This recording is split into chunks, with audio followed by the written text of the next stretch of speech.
President ordered the expulsion of dozens of Russian intelligence officers and the closure of the Russian consulate in Seattle. Over 20 countries joined the United Kingdom and United States in taking such actions.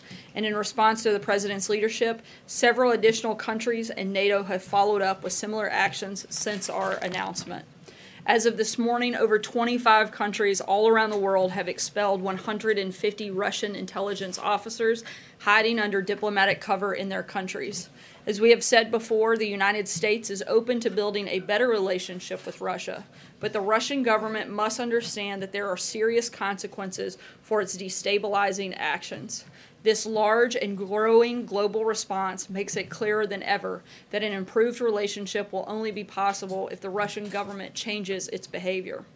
As you all saw, last week the President once again showed his clear commitment to tackling the opioid crisis by signing an appropriations bill that includes over $4 billion in funding to combat this epidemic through treatment, education, and enforcement.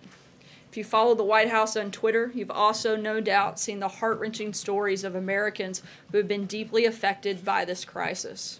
Courageous addiction survivors, along with family members, friends, and law enforcement officers, are sharing their personal stories through crisisnextdoor.gov. And today I'd like to say that the White House, along with the National Park Service, will host the National Safety Council's Opioid Memorial on the Ellipse in President's Park. This stirring exhibit will be open to the public from April 12th through the 18th to educate visitors on the devastating impact of the opioid crisis. Within the exhibit, 22,000 engraved pills display the faces of Americans tragically lost to a prescription drug overdose. These stories are tough to hear, and this exhibit will be an intensely emotional and somber experience. But it's also a reminder that lives are at stake and we must take action to end the plague of addiction that is ravaging communities all across our nation. And with that, I'll take your questions. Sarah. Thanks, Sarah. I wanted to talk a little bit about the census decision here. A lot of critics have concerns that including the citizenship question will discourage immigrants from participating. Can you talk us through how the government is going to address those concerns? Look, this is a question that's been included in every census since 1965, with the exception of 2010 when it was removed. We've contained this question that's provided data that's necessary for the Department of Justice to protect voters and specifically to help us better comply with the Voting Rights Act, which is something that is important and a part of this process. And again, this is something that has been part of the census for decades and something that the Department of Commerce felt strongly needed to be included again. Has there been any talk of trying to do some type of campaign or some other type of outreach to ensure that immigrants participate? So states like California, for instance, that have large immigrant populations are counted appropriately? I'm not aware of those specifics, but I would refer you to the Department of Commerce. Cool. Yeah, Sarah, the President in the last few weeks has reached out to a number of high-profile lawyers to take him on as a client in the Russia probe. Dan Webb took a pass recently, Ted Olson took a pass recently, others have as well. I'm wondering why the President has had so much trouble finding an experienced lawyer willing to take him on, and who at this hour is his lead counsel in negotiating with Robert Mueller and the special counsel? Look, the President has a highly qualified team with several individuals that have been part of this process, Ty Cobb, Jay Sekulow. For specific details on any search process outside of the White House, I would refer you to his outside counsel. His lead counsel now. I would refer you to outside of the White House. I would refer you to Jay Sekulow, who can address any detailed questions on that front. Ambassador Nikki Haley said in reference to Syria that Russia cynically negotiated a ceasefire it instantly denied. You say the only way we can cooperate with Russia is if they change their behavior. What about their actions recently speak to them changing their behavior? I didn't say they had changed their behavior. I think that's why you're seeing the United States, along with over 25 other countries, step up and take action, and why we expect to see another of other countries follow our lead on that front. Kevin? Thanks, Sarah. A question about Russia and a follow, if I might. On Russia, I heard you say previously that we as an administration have been exerting maximum pressure on North Korea, for example. I'm curious, is the administration applying maximum pressure on Russia. Do you believe that that's what's happening by way of what we saw yesterday and beyond? And if not, why not? We're certainly applying pressure on Russia. We're certainly encouraging and working with our allies and partners also to do so. And I think you've seen an unprecedented number of countries step up and join the United States in that effort. Let me ask a quick follow-up, if I might, and I understand the irony in asking you this, so if you'll indulge me anyway. The president, at least on social media, has been somewhat silent, dating back more than 15, 17 hours. And I only ask because with all the things going on, Russia and Stormy Daniels, usually he likes to communicate directly with the American people. He has chosen not to. Is that part of a new strategy that the White House is employing, or is it just the president taking a break? Look, the president's still been incredibly engaged. He gives us messages to come out and deliver on his behalf on the regular basis, but he's also put out a number of tweets over the last week, and I think you can expect that he'll continue to do that. Speaking of silence, we asked Raj yesterday why it is the president and those associated with him offer payments to people to essentially buy their silence. Raj said that false claims are settled out of court all the time. I'm hoping you can explain why the president's attorney paid Stormy Daniels $130,000 in the days before the election if her claims were false. Look, that's a question you would have to ask the president's attorney. I certainly can't speak for him. I can only speak on behalf of the White House. The president's attorney's not here, and you, as you say, you do speak for the president. Can you explain why this payment was made in the week before the election? Look, I can tell you that the president's denied the allegations. Anything beyond that, I would refer you to the president's outside counsel and his attorney, David Schwartz. One more question, if I may, on this topic. The president's attorney, Michael Cohen, there was a line for DD that Donald Trump was supposed to sign. Why did he not sign on that line on the NDA? Once again, I would refer you to the president's outside counsel on that matter. I can't speak to it. There, one very quickly to follow up and then one on this census. To be clear, he continues to deny the fundamental charge that she has, which is that she had this sexual encounter with him in 2006. He denies that? Yes, the president has denied those allegations. And on the census, Sarah, what do you say to critics who argue that ultimately this is a way to target immigrants, that it's going to be fewer resources for immigrant communities? Once again, I would argue that this has been practice of the United States government. The purpose is to determine individuals that are here. It also helps to comply with the Voting Rights Act. Without that information, it's hard to make those determinations, and that information needs to be gathered, and it has been part of the United States Census every time we've had a census since 1965, with the one exception of the 2010 census. But there's a sense that ultimately this is going to disproportionately affect blue states. Do you acknowledge as much when you talk about voting rights? I think that it is going to determine the individuals in our country and provide information that allows us to comply with our own laws and with our own procedures. The census ultimately determines how resources are allocated. So doesn't this mean fewer resources are going to be allocated to immigrant communities? That's one of the big concerns. No, I mean, I think we have seen this in practice before, and this is something that the Commerce Department feels should be part of the census. And for anything specific and further information, I would refer you to them. Sarah? I wanted to ask one about the wall, but first, the president's meeting now, or just finished a meeting with Treasury Secretary Mnuchin, and I'm wondering if you could talk a little bit about what was on the agenda for that meeting, and specifically if they're discussing the president's request to find new ways to limit Chinese technology investments. We know that that's something that certainly has been on the forefront of his mind lately. I don't have any specific announcements on that. The president spoke with the secretary on a number of issues, trade, certainly the economy. There were quite a few topics that were discussed, but beyond that, I don't have any specific detail to share at this point. On the wall, I wanted to ask about the president's tweet over the weekend about the military building the wall, and I'm wondering if the president believes he can reprogram funds from the Defense Department for wall construction without a vote of Congress, or if he's asked anybody at the White House to examine that, and what military programs that were included in the omnibus that he we could see cutting in order to pay for what he says is a defense priority in the wall? You know, I can't get into the specifics of that at this point, but I can tell you that the continuation of building the wall is ongoing, and we're going to continue moving forward in that process. I want to follow up on that and then something else you said earlier. But did that tweet this weekend, does he mean that he wants the military to pay for the border wall? Can you speak generally to that? Again, I'm not going to get into the specifics of that, but I can tell you that the wall is continuing to be built currently, and we're going to keep pushing forward until it's fully completed in the way that the president feels is necessary to defend the country. And isn't it true at this point that Mexico is just not going to pay for that wall? I'm not going to go beyond what the president's already said. I think he still has plans to look at potential ways for that to happen. You had said earlier that the president gives you messages to come up here and convey to the American people.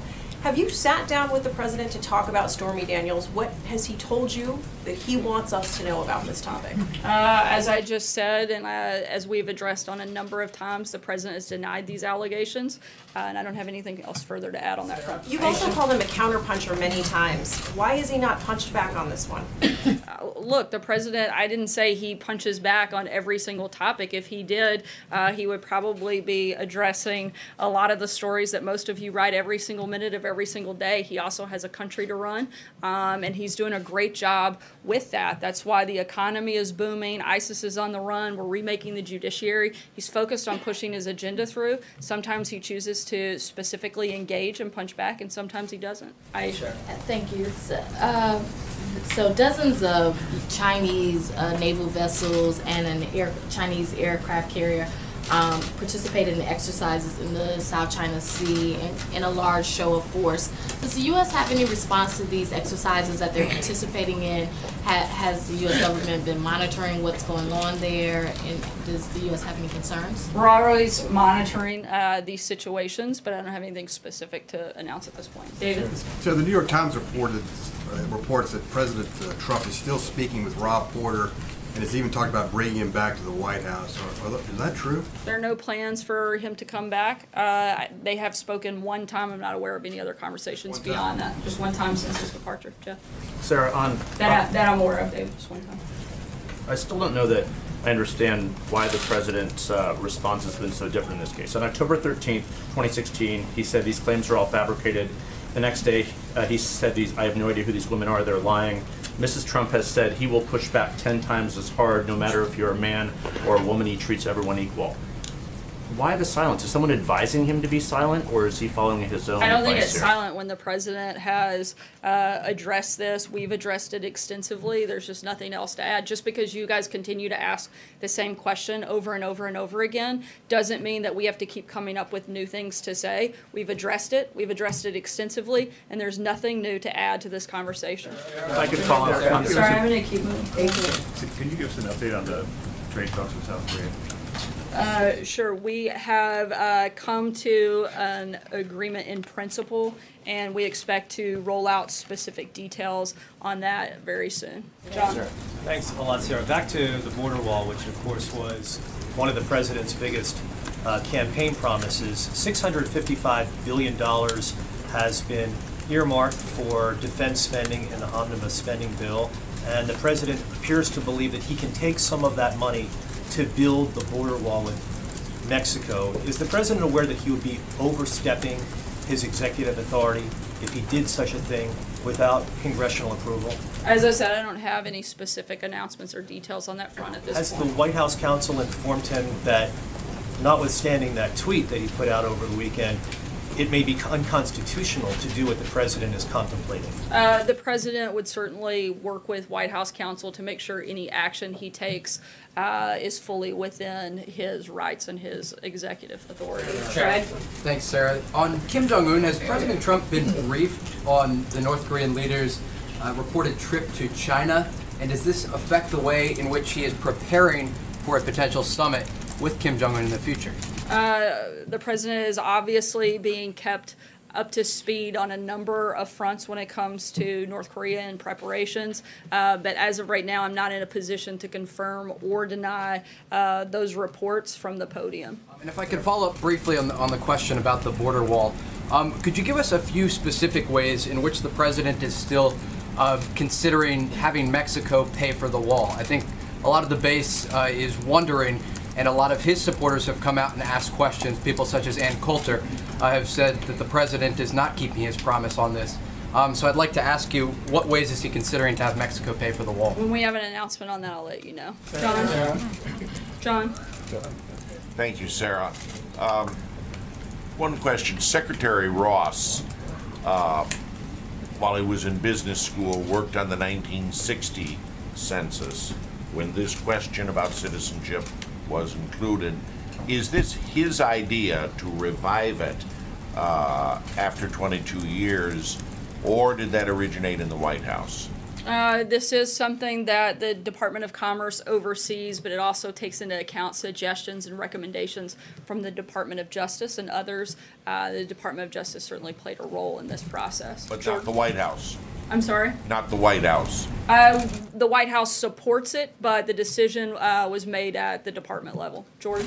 Thanks, Sarah. Jared Kushner's attorney said yesterday that the White House counsel had conducted an investigation into loans that were given by companies executives he met with. They cleared him, said no issues were involved. Can you confirm that there was an investigation and that the counsel's office cleared those loans?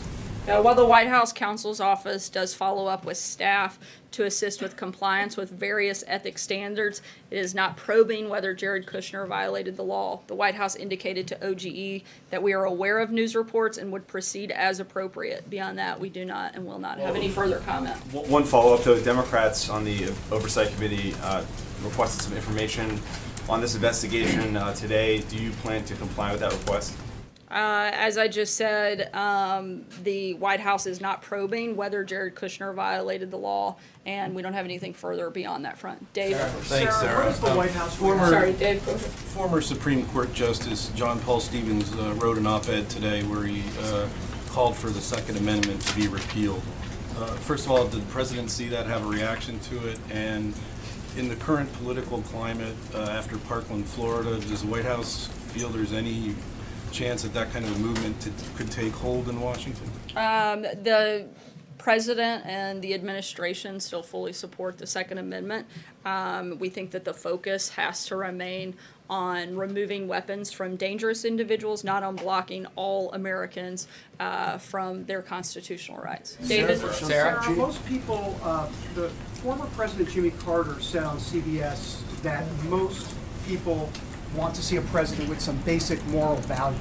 What sort of reaction does the White House have to that? I'm sorry, I couldn't hear the last part. What sort of reaction does the White House have to Jimmy Carter's statement about most people wanting a president with basic moral values? Look, I think that the people of this country came out in by the millions to support Donald Trump, support his agenda and the policies that he's pushing forward. And he has been delivering day in, day out on that front. He's kept a number of his campaign promises, and that's only been within the first year and a half. I think the people that voted for and came out and supported him still do so, and do so because they believed in the agenda that he was driving, and he's been delivering on that since he came into office. Sarah, thank you, Sarah. Two questions on trade. The first one is on the tweet the president sent last night saying trade talks are going on with numerous countries that for many years have not treated the U.S. fairly. In the end, all will be happy. What does it mean by all will be happy? We're continuing to negotiate with a number of different leaders and countries to make sure that we have good deals, but primarily that American workers and American trade deals are actually good for this country. But the president wants to continue working with a lot of our partners and allies to make sure that both sides have success in our trade negotiations. Both sides, the partners and the U.S. Yeah, certainly the president's priority is going to be protecting American workers and making sure that there's a good deal for this country and for our economy. That's his top priority, but he certainly wants to be able to have good relationships with other countries and continue to work with them on a number of different fronts, even while these trade negotiations are ongoing. And the press release on the conversation he had with Prime Minister Trudeau yesterday focused on the Russian diplomats, but on the Canadian side, they also said that they discussed NAFTA, and that the Canadian Prime Minister reiterated his belief that the two countries would benefit from an agreement quickly signed. Does the president share this point of view that things should go faster from now on? Look, we want to continue to work with our Canadian partners, but at the same time, like I just said, the president is focused on making sure that it is a deal that is good for this country. He wants to be able to continue working with Prime Minister Trudeau, and we're going to keep pushing forward and hopefully have an announcement on that front soon. I'll take one last question. Sarah, yesterday Raj was careful to say that the meeting with Kim Jong-un would happen in the next couple of months. In some months, does the White House still stand by its May deadline for that meeting between the president and Kim Jong-un? We are continuing to move forward. The offer was extended and accepted, and we're continuing to move forward in that process. We still don't have a set time or date on that front. Thanks so much, guys. Have a great day. Police-involved shootings that have been in the news lately, Sarah? What is the president?